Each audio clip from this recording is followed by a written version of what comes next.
Liz was nice enough to harvest Russian olive for us, and Rachel's already processed it into a pretty nice little tincture because it is a fruit. So it's actually fairly pleasant tasting. So this is considered a very invasive tree in our part of the world that we see the story of this a lot where people and government agencies think, oh, this is a great idea to bring this tree from another country to America because it's going to grow so good. And then it takes over everything and kills all the natives. So it's actually ecological to harvest this because, especially on prairies, we cut these down and burn them constantly, right? To try it because they take over the prairies so quickly.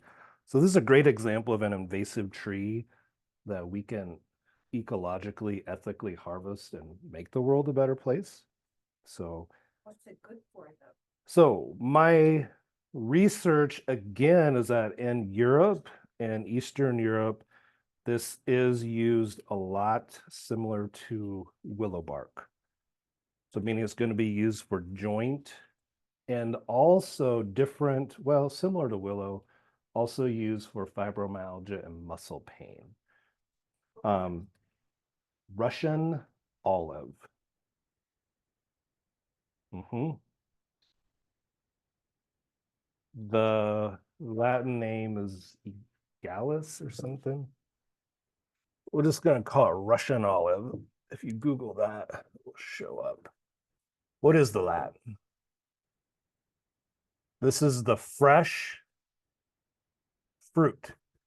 To me, it tastes and feels kind of like lychee or goji berries. So I'll pass this around. Want everybody to try this. E-L-A-A. Okay, spell that really slow for me. E-L-A-A-G-N-U-S.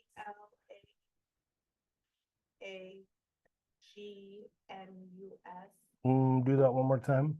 E-L-A-E-A-G-N-U-S.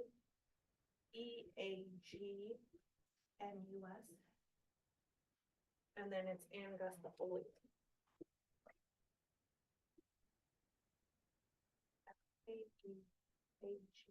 Called Russian olive because it kind of looks like an olive tree or olive leaf a little bit. So we're going to harvest the fresh fruit. They're not super big. They're not very big. But when you tincture these things, it makes a beautiful tincture. We decocted this first because historically this is always done as a tea. So we decided to make a tea first and then tincture it. But I'll pass it around. Delicious. How do you tincture tea at this? Mhm. That's one of our next advanced classes. It's called decocted or tea tinctures. It's more advanced, it works better, but it takes a little bit more math because every batch is a little different. So instead of using vodka, typically you have to use Everclear.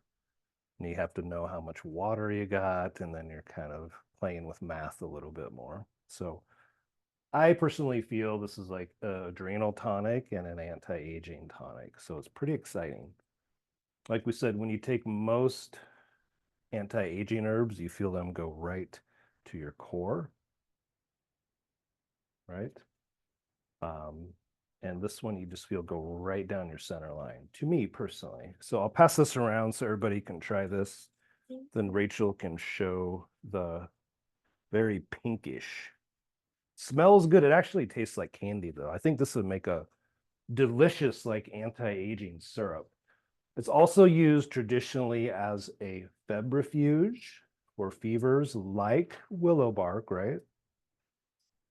But it does have some energizing restorative properties.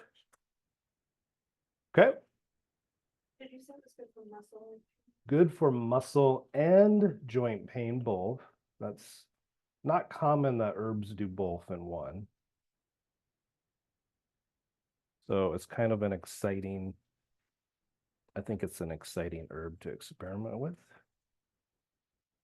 So this is what we have to do as a group. So if you all harvest this more this year or next year and you start working with it, let me also also know your results. I try to keep some of this handy. When we go to like a lot of herb symposiums, people like people presenting about like noxious weeds that people are using in their ecosystem. So it's like a kind of like a thing that's fun to go lecture about at conferences. Okay. Any other questions on Russian olive? I don't know anything else about it.